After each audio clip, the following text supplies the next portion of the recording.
Guys, स्वागत है मेरे official YouTube channel Atul physics classes में आपका। इसके पहले हमने जो भी आप लोगों को पढ़ाया है गॉस का थ्योरम पढ़ाया है। आज जो हम लोग जो पढ़ेंगे वो गॉस थ्योरम पर एप्लीकेशन, मतलब उसका गॉस थ्योरम का अनुप्रयोग पढ़ेंगे। तो अनुप्रयोग पढ़ने से पहले हमको एक चीज़ पढ़नी पड़ती है, वर्किंग प्रोसेस, क्रिया विधि की क्या क्या करना पड़ता है हमको एप्लीकेशन पढ़ने के लिए। सबसे पहले हम वर्किंग प्रोसेस पढ़ लेते हैं। तो वर्किंग प्रोसेस में क्या होता है, क्रिया विधि। एप्लीकेशन पढ़ने से पहले क्रिया विधि पढ़नी पड़ती है। अगर हम क्रिया विधि समझ लेते हैं तो हमको लगता है किसी भी एप्लीकेशन को पढ़ने में कोई दिक्कत नहीं होती है। तो बेसिकली होता क्या है कि सबसे पहले हम आवेश निकालते हैं, आवेश क्यों। तो इसका फार्मूला ये होता है कि आवेश घनत्व, आवेश घनत्व इनटू लंबाई ली आती है। अगर वो रॉड है, क्षेत्रफल लिया जाता है। अगर वो कोई आयताकार प्लेट है, अगर कोई गोलाकार चीज लिया जाता है तो उसके लिए हम उसके स्थान पे आयतन यूज करते हैं। तो ये चीज आवेश निकाला जाता है। ये पहला प्रोसेस होता है वर्किंग प्रोसेस में। पहला स्टेप ये होता है। दूसरे स्टेप में क्या करते हैं हम कि वैद्युत फ्लक्सों की संख्या निकालते हैं। तो वैद्युत फ्लक्सों की संख्या फाई ई निकाल लेते हैं। हम किस फार्मूले से निकालते हैं, ये चीज़ हमने पढ़ाया था अपने गॉस थ्योरम से पढ़ा रहे थे। तो पहला ही हेडिंग वैद्युत फ्लक्स पढ़ाया गया था। तो वहाँ पे बताया गया था कि फाई ई बराबर ई एस कॉस थीटा, एक फार्मूला। इस फार्मूले का यूज करके फाई का मान निकालते हैं हम लोग। और तीसरा स्टेप जो होता है वो ये होता है कि हम गॉस का जो प्रमेय है उसका स्टेटमेंट, तो वहां पे phi E is equal to Q by epsilon 0 होता है। तो हमें करना क्या होता है कि पहले समीकरण से क्यू का मान और दूसरे समीकरण से एप्सिलॉन ई का फाई ई का मान उठा के तीसरे समीकरण में हम रख देते हैं। और रखने के बाद जो भी आता है पक्षांतर करके हम ई की वैल्यू निकाल लेते हैं। तो यहाँ पे ई इज इक्वल टू जो भी होता है हमारी हमको निकालना होता है। मैक्सिमम चीज़ क्या होता है कि अनंत लंबाई की एक तार होती है जिसके लिए हमें वैद्युत क्षेत्र की तीव्रता निकालनी होती है। एक आयताकार प्लेट होती है जिसके लिए हमें वैद्युत क्षेत्र की तीव्रता निकालनी होती है। और एक गोला होता है, गोलीय वस्तु होती है जिस पर हमें वैद्युत क्षेत्र की तीव्रता निकालनी होती है। मोस्टली यही तीन ही एप्लीकेशन होते हैं जिसको हमें पढ़ना होता है गॉस थ्योरम में, और तीनों के तीनों मोस्ट इंपॉर्टेंट हैं। मैंने कहा था कि गॉस थ्योरम इंपॉर्टेंट है, वो आ सकता है। तो अगर गॉस थ्योरम नहीं आता तो उसके एप्लीकेशन आते ही हैं। तो ये पूरा चैप्टर इंपॉर्टेंट है। गॉस थ्योरम आ सकता है, नहीं आएगा तो उसके एप्लीकेशन 100% आएंगे ही आएंगे। तो ये वर्किंग प्रोसेस है। सबसे पहले क्या करते हैं, हम आवेश निकालते हैं, वैद्युत फ्लक्स की संख्या निकालते हैं, और उसके बाद में आवेश का मान और वैद्युत फ्लक्स की संख्या जो भी निकलती है वो हम गॉस के प्रमेय जो निकलता है, जो स्टेटमेंट है phi is equal to Q by epsilon 0, उसमें रख देते हैं और पक्षांतर करके ई का मान निकाल लेते हैं। जो निकलता है ई का मान वो वैद्युत क्षेत्र की तीव्रता निकलती है। और यही पढ़ना है हम लोगों को। तो पहली जो हेडिंग होती है इसके लिए वो होती है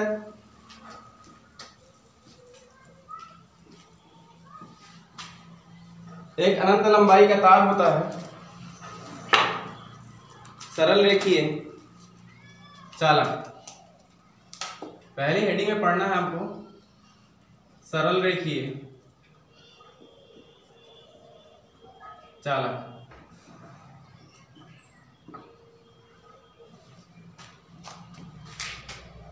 इसको पूछने का एक दूसरा तरीका भी होता है। क्वेश्चन में पूछा जाता है कि एक अनंत लंबाई की तार है जिस पर एक समान आवेश वितरित किया गया है, तो उस पर वैद्युत क्षेत्र की तीव्रता निकालनी होती है।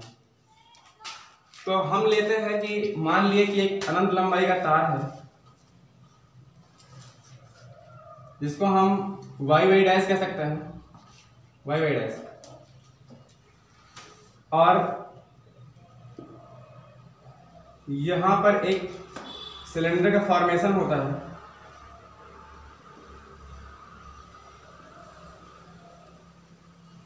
इस अनंत लंबाई के तार से r मीटर की दूरी पर एक बिंदु P स्थित होता है। r मीटर की दूरी पर एक बिंदु P होता है जहां पर हमें वैद्युत क्षेत्र की तीव्रता निकालनी होती है। ये अनंत लंबाई का तार है y डैश, और यहां पर एक बिंदु हम P ले लेते हैं जहां पर हमें वैद्युत क्षेत्र की तीव्रता निकालनी है। यहां से इस अनंत लंबाई की तार से जो P की दूरी होती है उसको r मान लिया जाता है, और इस अनंत लंबाई का जो तार का घनत्व होता है उसे लेम्डा मानते हैं। इस सिलेंडर की लंबाई मान लीजिए L है, L। तो यहां से हमें वैद्युत क्षेत्र की तीव्रता निकालनी होती है बिंदु P पर। तो उसे कहते हैं कि माना अनंत लंबाई का एक तार है y डैश, और इस तार से r मीटर की दूरी पर एक बिंदु P है जहां पर उसके हमको उस वैद्युत क्षेत्र की तीव्रता निकालनी है, तथा माना जाता है कि इस तार का जो घनत्व है लेम्डा, लेम्डा कूलाम प्रति मीटर इस तार का घनत्व है, कूलाम प्रति मीटर। वर्किंग प्रोसेस में मैंने बताया है कि सबसे पहले हम क्या निकालते हैं इसके लिए। मान लिया ये पृष्ठ S1 है, इस पृष्ठ को हम S2 नाम दे देते हैं, और ये जो पृष्ठ दिख रहा है हमको, ये गोलाकार पृष्ठ वो S3 है। वो ध्यान समझना, ये पृष्ठ S1 है, ये पृष्ठ S2 है, और ये जो पृष्ठ है वो S3 है। मतलब जो गोलाकार पृष्ठ दिख रहा है वो S3 है। उसका ऊपरी लेयर सिलेंडर ऐसे होता है तो इसका ऊपरी जो लेयर होता है वो S1 होता है, ये वाला S2 होता है, और ये गोलाकार जो पृष्ठ होता है वो S3 होता है। तो ये हम समझा इसलिए रहे हैं कि जो cos थीटा की वैल्यू होती है फार्मूले में phi E is equal to E s cos theta. तो यहाँ पे cos थीटा के स्थान पे वो वैल्यू रखी जाती है कि कब वहाँ पे 90 डिग्री बनेगा और कब पैरेलल बन रहा है। तो ये तार जो है वो सीधे लंबाई में रखा गया है, उसके सापेक्ष ये जो तल बन रहा है S1 वो तल बिल्कुल परपेंडिकुलर बन रहा है, मतलब लंब बन रहा है। मतलब S1 के साथ जो cos थीटा लिया जाएगा इस पृष्ठ के साथ वो 0 अंश लिया जाएगा, 90 डिग्री रह जाएगा, सॉरी 90 अंश लिया जाएगा। वही सेम कंडीशन यहाँ होती है S2 के लिए भी कि ये इस तार के साथ ये जो पृष्ठ एंगल बनाता है वो 90 अंश का बनाता है, 90 अंश का कोण। और इस पृष्ठ के लिए जो गोलाकार पृष्ठ है S3 उसके साथ जो एंगल बनता है इस तार का कोण जो बनता है वो आपका बनता है, क्योंकि ये पैरेलल होता है इसलिए वो 0 अंश बन जाता है। तो इसके लिए सबसे पहले हम निकालते हैं कि इस अनंत लंबाई के लिए आवेश जो होता है, आवेश, तो आवेश का भी अभी हम फार्मूला बताए हैं कि आवेश घनत्व, आवेश घनत्व गुणे लंबाई।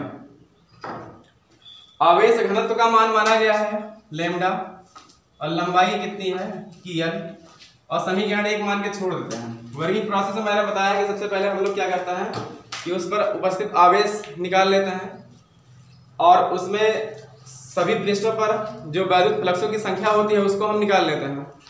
और तीसरे स्टेप में हम कूलाम का जो नियम होता है phi is equal to Q बटे एप्सिलॉन 0 उसी में रख देते हैं, और पक्षांतर करके E का मान निकाल लेते हैं, तो वैद्युत क्षेत्र की तीव्रता हमको मिल जाती है। तो ये यहाँ से आवेश हमको मिल गया Q is equal to lambda L। अगले स्टेप में निकालते हैं हम समतल पृष्ठ से निकालने वाले, हम कहेंगे कि S1 पृष्ठ S1 से निकलने वाले वैद्युत फ्लक्सों की संख्या। तो हम फार्मूला जानते हैं कि phi E is equal to E s cos theta होता है। यहाँ पे हम S1 पृष्ठ के कारण निकाल रहे हैं वैद्युत फ्लक्स संख्या, इसलिए इस E को हम E1 मान लेते हैं और इस S को हम S1 मान लेते हैं। अभी अभी हमने समझाया कि यहाँ पर जो एंगल बनता है S1 पृष्ठ पे इस तार के कारण जो अनंत लंबाई की है जिसको हम y डैश माने हैं वो S1 पृष्ठ के साथ लंबवत है, इसलिए यहाँ पे थीटा का मान जो हो जाएगा वो 90 अंश हो जाएगा। इसलिए हम यहाँ रख देते हैं थीटा इक्वल टू 90 अंश। और यहाँ पे हम जब हल करते हैं तो E S1 इंटू कास 0, कास 90 अंश का मान 0 होता है, यहाँ पे कारण ले लेते हैं चूंकि कास 90 अंश इज इक्वल टू 0। तो हमको S1 पृष्ठ पर जो वैद्युत फ्लक्सों की संख्या मिलती है वो phi E is equal to हमको 0 मिल जाता है। इसी प्रकार हम पृष्ठ S2 पर वैद्युत फ्लक्सों की संख्या निकालते हैं तो हम कहेंगे तथा पृष्ठ S2 पर S2 से निकलने वाले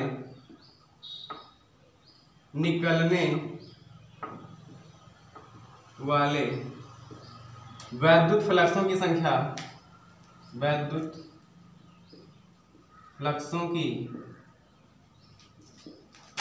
संख्या यहां से phi E2 मान लेते हैं इसको, और यहाँ पे फार्मूला वही यूज किया जाता है, बस S के स्थान पे S2 ले लिया जाता है। और कास क्योंकि S2 पृष्ठ के साथ भी ये जो आपका तार है y डैश वो लंबवत है, इसलिए यहाँ पर भी कास 90 अंश हो जाएगा। और इसकी जो टोटल वैल्यू निकलेगी S2 के साथ में 0 अंश, क्योंकि अभी हमने लिखा है कास 90 अंश का मान 0 होता है। तो phi E का जो मान है E2 का वो भी S2 पृष्ठ पर वैद्युत फ्लक्सों की संख्या जो है वो 0 निकल जाएगा। अब हम अगले स्टेप में निकालेंगे कि पृष्ठ S3 के कारण, पृष्ठ S3 से निकलने वाले वैद्युत फ्लक्सों की संख्या निकालेंगे हम। तो यहां से हम कह सकते हैं अगली लाइन में कि पृष्ठ S3 से निकलने वाले वैद्युत फ्लक्सों की संख्या, तो यहां पर हम उसको phi E3 मान लेते हैं क्योंकि S3 के लिए निकाल रहे हैं। तो यहां हो जाएगा S3 cos, यहाँ पे हमने अभी अभी समझाया कि यहाँ पे जो एंगल रहेगा क्योंकि ये गोलाकार है और इसके सापेक्ष ये समांतर है, इसलिए कास यहाँ पर 0 अंश लिया जाएगा और कास 0 अंश का मान होता है 1। तो यहाँ S3 पृष्ठ के लिए देखिए ये सिलेंडर का फॉर्मेशन कर रहा है और इसका वक्र पृष्ठ जो पृष्ठ ले जाता है वक्र पृष्ठ ले जाता है और सिलेंडर का वक्र पृष्ठ होता है 2 pi RL। तो S3 के स्थान पे हमने क्या रख दिया 2 pi RL और इंटू cos 0 अंश का मान होता है 1, तो उसके स्थान पे हमने 1 रख दिया।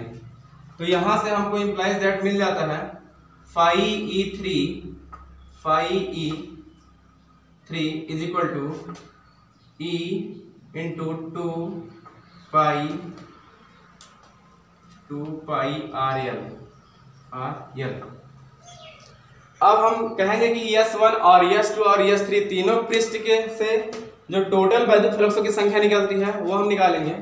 तो उसको हम सीधे सीधे phi E मान लेते हैं यहां से। तो यहां से इसलिए कुल फ्लक्सों की संख्या, इसलिए कुल फ्लक्सों की संख्या, इसको हम phi E नाम देते हैं और हम क्या कर देते हैं तीनों फ्लक्सों को जोड़ देते हैं। तो phi E1 plus phi E2 plus phi E3। तो चूंकि phi E1 का मान यहाँ से 0 मिलता है, phi E2 का मान यहाँ से 0 मिलता है और phi E3 का मान यहाँ से E इंटू 2 pi R यल मिलता है। तो यहां से वो वैल्यू हम रख देते हैं। तो यहां से 0 प्लस 0 और प्लस E के साथ 2 pi RL मिल जाता है हमको। तो हमको जो टोटल वैद्युत फ्लक्सों की संख्या फाई ई मिलती है वो सीधा सीधा ई के साथ में 2 पाई आर एल मिल जाता है। अब यहां से कहता है कि चूंकि हम गॉस का प्रमेय जानते हैं तो उसी में हम रखते हैं, क्या रखते हैं, यहां से समीकरण 1 से क्यू का मान जो लैम्डा इंटू एल है और यहाँ समीकरण 2 इसको मान लेते हैं हम, समीकरण 2 से फाई ई का मान गॉस के प्रमेय में रखते हैं और पक्षांतर करके वहां से ई का मान निकालेंगे और जो भी ई का मान निकलेगा वही अनंत लंबाई तार के लिए जो एक समान रूप से आवेशित है उस पर वैद्युत क्षेत्र की तीव्रता हमको परिणामी मिल जाएगा। तो इसके लिए हम कहते हैं कि हम जानते हैं कि यहाँ से हम कह सकते हैं कि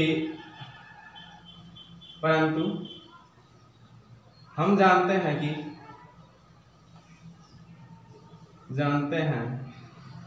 क्या जानते हैं, गॉस के प्रमेय का स्टेटमेंट कथन जो है वो phi E is equal to Q by epsilon 0। अब समीकरण 1 से क्यू का मान और समीकरण 2 से फाई ई का मान हम समीकरण 3 में, इसको समीकरण 3 मान लेते हैं, इसको समीकरण 3 में रख देते हैं। तो हम लिखेंगे क्या कि समीकरण 1 से क्यू तथा समीकरण 2 से फाई ई का मान समीकरण 3 में रखने पर, जैसे ही हम समीकरण 3 में रखते हैं फाई ई, तो फाई ई का मान हमको यहां से मिलता है ई के साथ 2 पाई आर एल बराबर क्यू के स्थान पे हमको लेमडा के साथ एल रखना है और बटे आपका एप्सिलॉन 0। यहाँ से जो भी कैंसिल आउट हो जाएगा तो यहाँ से हमको दिख रहा है कि एल से एल कैंसिल आउट हो जाएगा, तो यहाँ से हमें मिल जाएगा A is equal to lambda by epsilon 0 2 pi R. और यही वैद्युत क्षेत्र की तीव्रता है। वैद्युत क्षेत्र की तीव्रता का जो मात्रक होता है न्यूटन प्रति कूलम। अब हम कहते क्या है कि किसी अनंत लंबाई के तार की जो वैद्युत क्षेत्र की तीव्रता होती है उस अनंत लंबाई से आर मीटर की दूरी पर जो पी बिंदु स्थित होता है उस दूरी के व्युत्क्रमानुपाती होता है। यहां से एक बार हम फिर से समझा देते हैं, एक बार 1 मिनट में जल्दी। एक अनंत लंबाई का तार है जो समान रूप से आवेशित है, इसको हमने मान लिया वाई वाई डैश है।